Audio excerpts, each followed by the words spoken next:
شیخ عبد القادر جیلانی رحمۃ اللہ علیہ کے دربار پر طواف اور ان کا مجسمہ۔ یہ کہانی صدیوں پرانی ایک مزار کی ہے جہاں زائرین اپنی روحانی پیاس بجھانے آتے تھے، لیکن ایک عجیب و غریب واقعے نے لوگوں کی توجہ کھینچ لی۔ ایک مجسمہ جس کے گرد عقیدت مند طواف کرنے لگے۔ کیا واقعی یہ طواف روحانیت کا مظہر تھا یا ایک بدعت کی شکل؟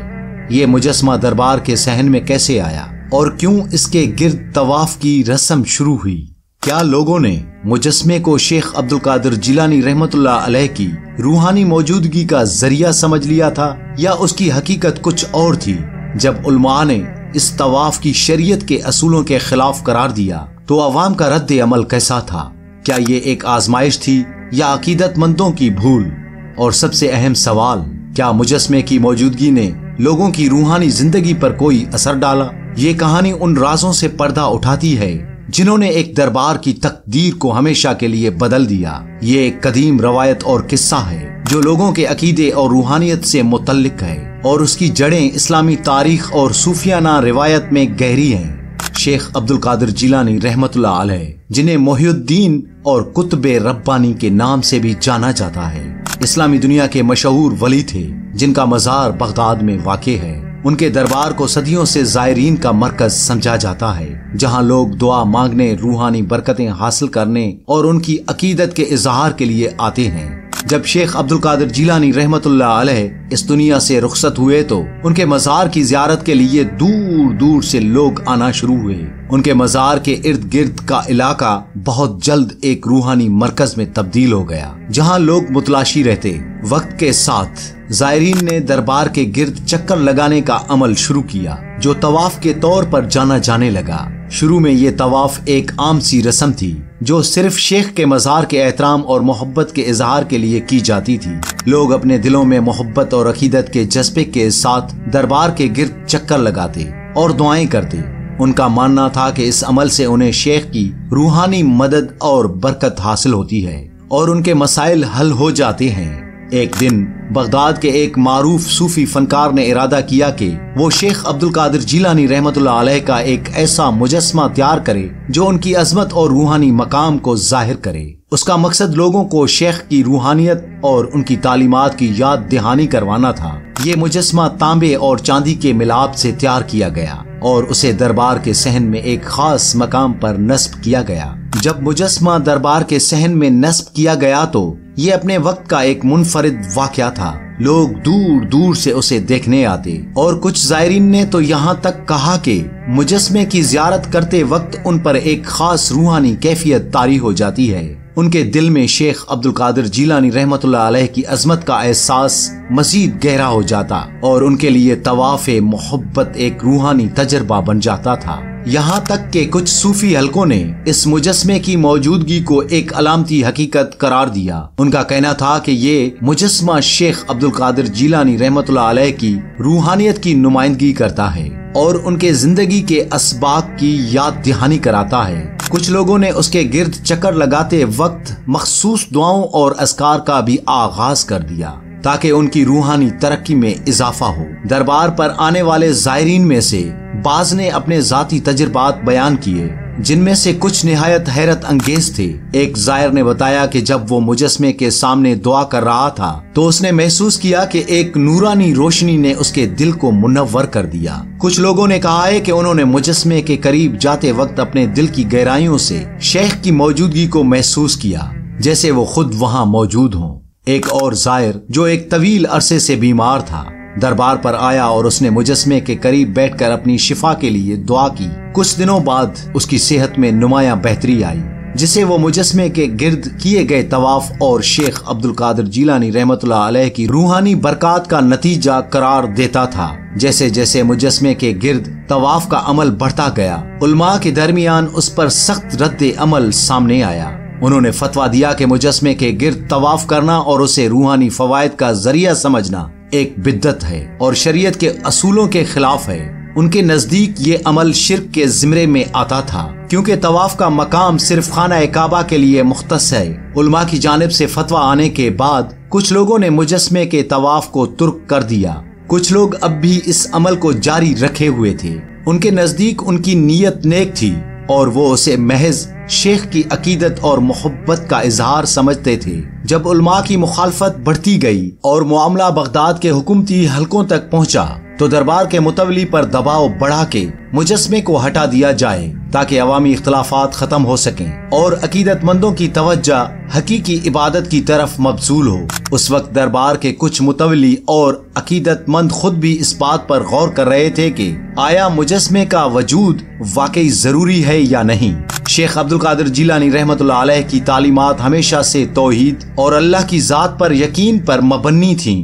انہوں نے اپنی پوری زندگی میں لوگوں کو اللہ کی محبت اور اس کی عبادت کی طرف بلایا تھا۔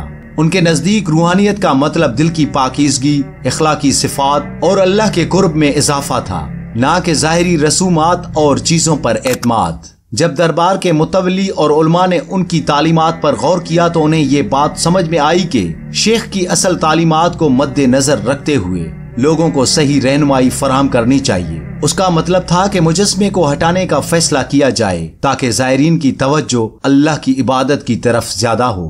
مجسمے کو دربار سے ہٹا دیا گیا اور اس کے بعد دربار پر کچھ خاص تبدیلیاں آئیں۔ عقیدت مندوں نے زیادہ تر وقت نماز، ذکر و اذکار اور شیخ عبد القادر جیلانی رحمۃ اللہ علیہ کی تعلیمات کی یاد دہانی کے لیے وقف کرنا شروع کر دیا۔ زائرین نے شیخ کی تعلیمات پر عمل کرتے ہوئے اپنی روحانی ترقی کے نئے راستے تلاش کرنا شروع کیے۔ دربار پر مجسمے کے ہٹانے کے بعد ایک نئی زندگی کا آغاز ہوا جہاں لوگوں کی توجہ حقیقی روحانیت اور اللہ کی ذات کی عبادت کی طرف مائل ہو گئی۔ شیخ عبد القادر جیلانی رحمۃ اللہ علیہ کے دربار پر اب بھی لوگوں کی حاضری لگتی ہے، لیکن ان کا مقصد محض ظاہری رسومات کے بجائے دل کی اصلاح اور روحانی ترقی ہوتا ہے۔ جب مجسمہ ہٹا دیا گیا تو کچھ زائرین کو یہ سمجھنے میں مشکل ہوئی کہ آخر ان کے محبوب شیخ کا مجسمہ کیوں ہٹایا گیا۔ ان میں سے بعض نے یہ محسوس کیا کہ ان کی عقیدت کی توہین کی گئی ہے اور انہیں اپنی عقیدت کا اظہار کرنے کا طریقہ چھین لیا گیا ہے۔ ایسے عقیدت مندوں نے دربار پر احتجاج بھی کیا اور کچھ لوگوں نے تو دربار پر دوبارہ مجسمہ نصب کرنے کی کوشش کی، لیکن علماء اور دربار کے متولیوں نے ان عقیدت مندوں کو حکمت اور نرمی کے ساتھ سمجھایا کہ شیخ عبد القادر جیلانی رحمۃ اللہ علیہ کی تعلیمات ہمیشہ توحید اور اللہ کی عبادت کی طرف دعوت دیتی ہیں اور ان کے نزدیک ظاہری رسومات کا کوئی حقیقی روحانی مقام نہیں تھا۔ وہ لوگوں کو یہ سمجھانا چاہتے تھے کہ روحانیت کا اصل راستہ اللہ کی رضا کی تلاش اور دل کی صفائی میں ہے۔ مجسمہ ہٹانے کے بعد دربار پر ایک نئی روایت کا آغاز ہوا جس کا مقصد شیخ عبد القادر جیلانی رحمۃ اللہ علیہ کی زندگی اور ان کے روحانی کمالات کا درس دینا تھا۔ دربار کے متولیوں نے عوامی درس کا اہتمام کیا جس میں شیخ کی تعلیمات کی تشریح کی جاتی تھی اور ان کی زندگی کے واقعات بیان کیے جاتے تھے۔ یہ دروس نہ صرف شیخ کی تعلیمات کو لوگوں تک پہنچانے کا ذریعہ بنے بلکہ لوگوں کی زندگیوں میں مثبت تبدیلیاں بھی لائیں۔ زائرین نے اپنی توجہ عبادات، ذکر و اذکار اور دیگر روحانی اعمال کی طرف مبذول کی اور مجسمے کی عدم موجودگی کو ایک روحانی آزمائش کے طور پر قبول کیا۔ دربار پر کئی ایسے واقعات بھی پیش آئے جب عقیدت مندوں نے شیخ عبد القادر جیلانی رحمۃ اللہ علیہ کی روحانی مدد اور رہنمائی کا تجربہ کیا۔ کہتے ہیں کہ کچھ زائرین نے دربار پر حاضری کے دوران خواب میں شیخ کو دیکھا اور ان سے روحانی ہدایت حاصل کی۔ ان خوابوں میں شیخ نے انہیں اللہ کی عبادت، نیک اعمال اور توحید کی دعوت دی۔ ایک زائر نے بتایا کہ اس نے خواب میں شیخ عبد القادر جیلانی رحمۃ اللہ علیہ کو دیکھا جو اسے کہہ رہے تھے، میری محبت کا راستہ اللہ کی محبت کا راستہ ہے اور اللہ کی رضا کے بغیر کوئی چیز قابل قبول نہیں۔ اپنے دل کو اللہ کی محبت سے بھرو اور تمام ظاہری چیزوں کو ترک کرو۔ مجسمہ ہٹانے کے بعد دربار پر ایک نیا روحانی مقام بنایا گیا جہاں لوگ بیٹھ کر ذکر و اذکار اور دعا کرتے تھے۔ یہ مقام توحید کہلاتا تھا اور یہاں لوگوں کو توحید کی اہمیت اور اللہ کی وحدانیت کی تعلیم دی جاتی تھی۔ اس مقام پر لوگوں نے نماز کے بعد اللہ کی وحدانیت کے ذکر کی ایک نئی رسم شروع کی جو آہستہ آہستہ درگاہ کی ایک پہچان بن گئی۔ یہ مقام لوگوں کی روحانی تربیت اور ان کے دل کی پاکیزگی کے لیے ایک اہم مرکز بن گیا۔ یہاں روزانہ ہزاروں لوگ آتے اور ذکر و اذکار میں مشغول رہتے۔ درگاہ کے متولیوں نے بھی اس مقام کی خاص دیکھ بھال کی اور یہاں ہونے والے روحانی پروگراموں کو باقاعدہ ایک منظم طریقے سے چلانا شروع کیا۔ مجسمے کے ہٹانے اور دربار پر نئے روحانی اعمال کے آغاز کے بعد بغداد کے دیگر صوفی مراکز میں بھی اسی طرح کی تحریکیں شروع ہو گئیں۔ مختلف صوفی سلسلوں نے شیخ عبد القادر جیلانی رحمۃ اللہ علیہ کی اس روایت کو اپنانا شروع کیا اور اپنے اپنے درباروں پر توحید اور اللہ کی وحدانیت کی تعلیمات کو فروغ دیا۔ یہ تحریک بہت جلد عراق کے دیگر شہروں اور پھر پورے اسلامی دنیا میں پھیل گئی۔ لوگوں نے ظاہری رسومات کے بجائے دل کی صفائی اور حقیقی روحانیت کی تلاش کو اپنی زندگی کا مقصد بنایا۔ شیخ عبد القادر جیلانی رحمۃ اللہ علیہ کی تعلیمات نے لوگوں کو اللہ کی محبت اور اس کی رضا کی تلاش کی جانب ایک نیا راستہ دکھایا۔ وقت گزرنے کے ساتھ دربار پر طواف کی روایت کو بالکل ترک کر دیا گیا اور اس کی جگہ لوگوں نے مختلف روحانی اعمال اختیار کر لیے۔ زائرین نے اپنے دل کی گہرائیوں سے دعا کرنا، اللہ کا ذکر کرنا اور شیخ عبد القادر جیلانی رحمۃ اللہ علیہ کی تعلیمات پر عمل کرنا شروع کر دیا۔ یہ درگاہ اب بھی دنیا بھر سے عقیدت مندوں کی زیارت کا مرکز ہے، لیکن یہاں آنے والوں کی توجہ اللہ کی عبادت اور نیک اعمال کی طرف زیادہ ہے۔ شیخ عبد القادر جیلانی رحمۃ اللہ علیہ کے مزار پر طواف کی رسم کی جگہ عبادت کے نئے طریقے رائج ہو گئے ہیں، جن کا مقصد لوگوں کو اللہ کی رضا کی جانب لے جانا ہے۔ شیخ عبد القادر جیلانی رحمۃ اللہ علیہ کے دربار پر طواف اور مجسمے کا واقعہ ایک ایسی داستان ہے جسے ہمیں یہ سبق ملتا ہے کہ حقیقی عقیدت اور محبت کا مرکز اللہ کی ذات ہے اور روحانیت کا راستہ ہمیشہ اللہ کی طرف لے جاتا ہے۔ یہ کہانی ہمیں بتاتی ہے کہ ظاہری چیزوں کے بجائے دل کی اصلاح اور روحانی تربیت پر توجہ دینا چاہیے۔